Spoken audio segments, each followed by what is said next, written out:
Okay. Well, Paul playing Eastbourne Borough this weekend. What you made their season so far? I think they've done well. Tommy's invested in his time in youth this year, mixing amongst a few experienced players like Simpemba and Gavin McCallum. But he's given youngsters a chance, and I think that where they are in the league is a good effort, knowing what budget Tommy's got. And we're sort of good friends in football. Me and Tom talk a lot during the season. But obviously on Saturday we're both looking to get a win. And obviously, 3 days after the Eastbourne game, we've got Maidstone United, which is definitely going to be the biggest game of the season. No, Saturday's the biggest game of the season because it's the next one, and I think all we can do is concentrate on one game at a time.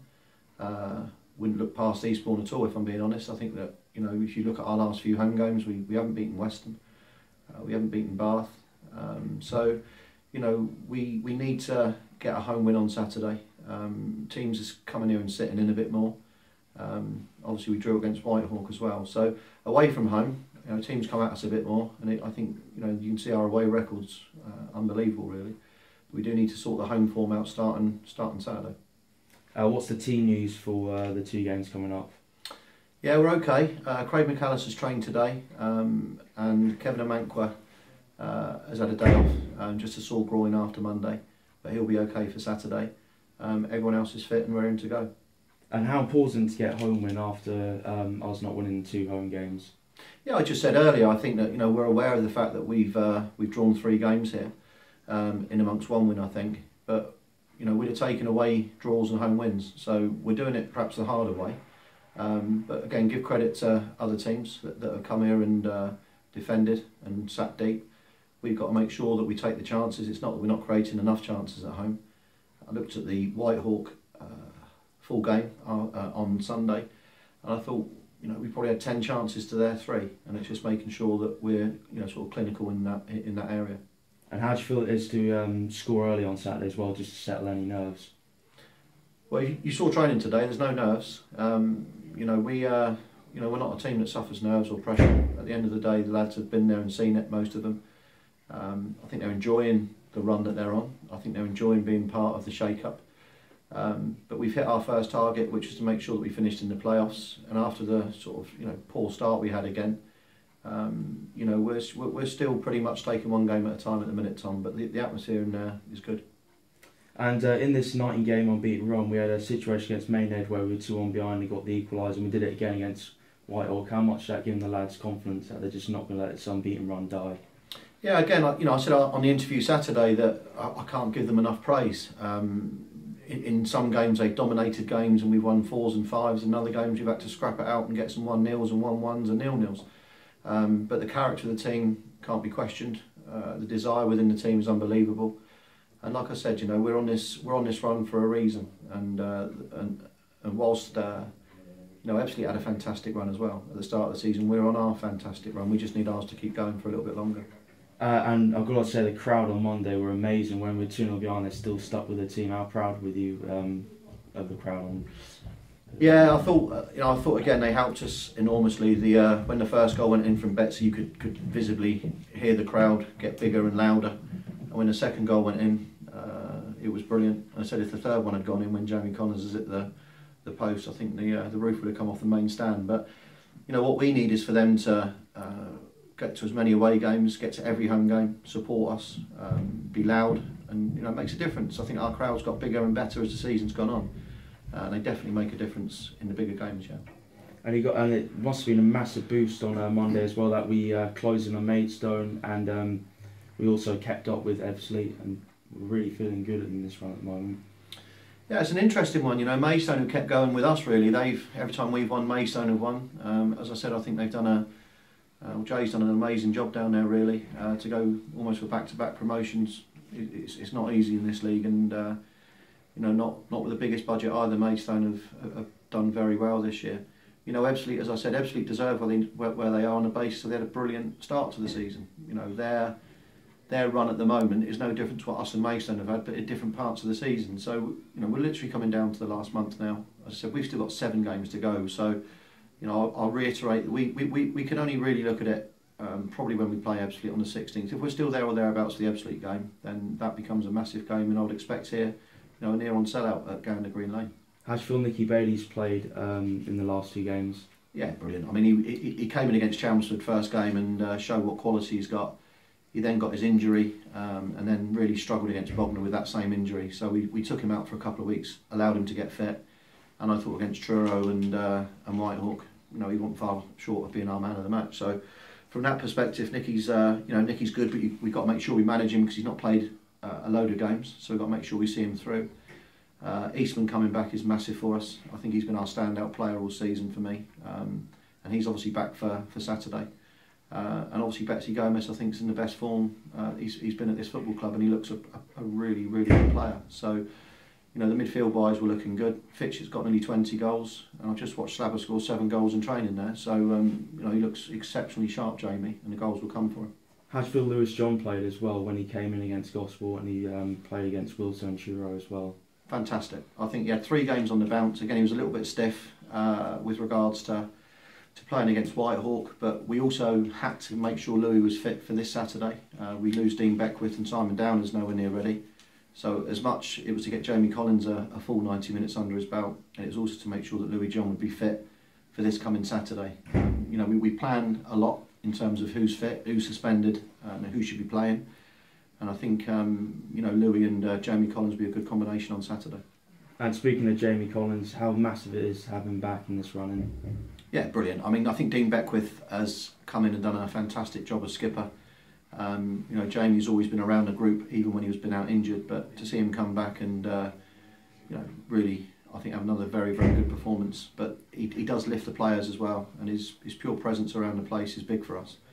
You know, we've got a good, big, experienced team for the weekend and hopefully for Tuesday. So, you know, everyone's coming back at the right time and we're in a good place. What do you make of Darren McMahon's comments about Sutton this week? What, the pressure's on us? Yeah. Listen, I think if you're in a situation where you're third and you're 6 points away, at that point there's still no pressure. If you're top of the league for as long as they've been, you know, they've had to handle that pressure. And I do mean it. I think that we won't really look at it until we played Ebbsfleet. And if we're still in that position when we come to the Ebbsfleet game, then maybe we can talk about things like pressure. But listen, you know, we've got very experienced staff around here.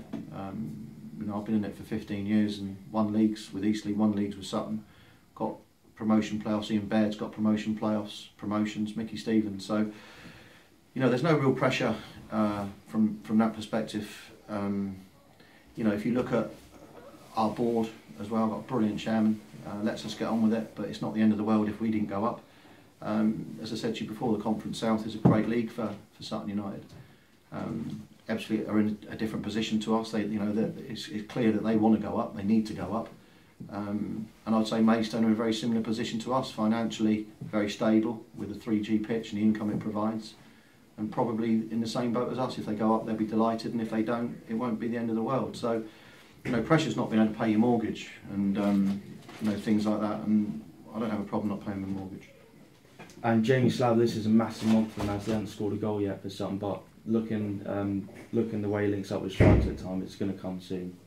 I just said it, he's a quality player. I think he's also given us that hold-up target man position that we miss with McAllister. And you know, when you're in that role, you don't necessarily get so many chances as the second striker, like Dan Fitch is always playing on the shoulder. But what I do know is that Jamie Slab is one of the best finishers when he gets a chance in this league, and he's got himself into some good positions. One of those at the minute, the ball's not perhaps quite fallen for him, but every time he gets a chance, he'll finish. And you know, in the big games, the tight games as well. And he's done it against us last year. So we know what Jamie's going to do, but I think you need to look at his overall performance here and the way he's fitted back in. And I'm over the moon with his performances. It must be massive comfort to bring in Denzel Gerard as the backup goalkeeper as well. Yeah, I mean, Shorey and I have been talking about it for a good couple of months, really, that we were looking to bring in a younger goalkeeper that would certainly give Ross some competition, but also that Wayne could work with and you know, and bring through. We haven't done that really yet. We tried it with Tom Lovelock, and now we're going to try with Denzel. And you know, the initial thoughts on him are very good. Wayne's pleased with him. He's got a lovely smile in the camp as well. And like I said, Wayne's job is to keep Ross as number one, but try and get Denzel to start pushing him a bit more for next season. And the hope would be that you know, that we've then got 2 good young goalkeepers and a fantastic goalkeeping coach. Where do you feel Dan Fitchett ranks in the top strikers in the National League? Well, he's in the top 3, isn't he? Because he's in the top 3 of goal scorers. But Fitch's movement is outstanding. His finishing is very good. And again, he's another one who works very hard off the ball for the team as well. There's some good strikers in this league, though. There's some really good strikers. But I think from his perspective, he'll want to finish on 20 plus or maybe 21, 22. And I think if he gets to that, he's had a good season. Which run did you feel was better, the run from 2 years ago or this one at the moment? Well, they were both excellent. I think the run 2 years ago, I think we went 24, 25, and probably I think we only lost 1 game during that 25 game run. 19 gone, I think we've done 15 wins and 4 draws. So from that perspective, this one's probably better. We've got a better team this year, that's for sure. And as I said, this is the best squad of players I've ever had in all the years I've been a manager. And it's up to them now, really. They've put themselves in a really good position. As I said, we feel if we can get in the playoffs, which we have, that we would do well in the playoffs. Previous years, you know what happened at Dover, where we got injury after injury after injury. Ended up with 2-3 players playing in that last game here that weren't fit, 2 reserve team players. And sometimes you need a bit of luck as well. And hopefully we can just have a bit of luck this year that sees us through either in the playoffs or, who knows, even if we were to nick it off of Ebbsfleet or Maidstone.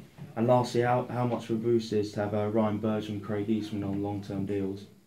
Yeah, good. I mean, the philosophy at our football club is whilst we're in the Conference South, if any of our players get a chance to go higher into league football, then we would never stand in their way, and that applies to Craig Eastman and applies to Ryan. Having said that, they've signed contracts at this football club, they're committed to the football club, and if we go up next year, I know they're going to be very, very happy to be around. And at the end of the day, they're Sutton United players, they love being here. It's a great environment for them to be at. But if Man United or Arsenal come calling, I'm sure we'd let Ryan and Craig go. Paul, thank you very much for talking to SUFC TV, and good luck for the 2 games coming up. Lovely, thanks Tom.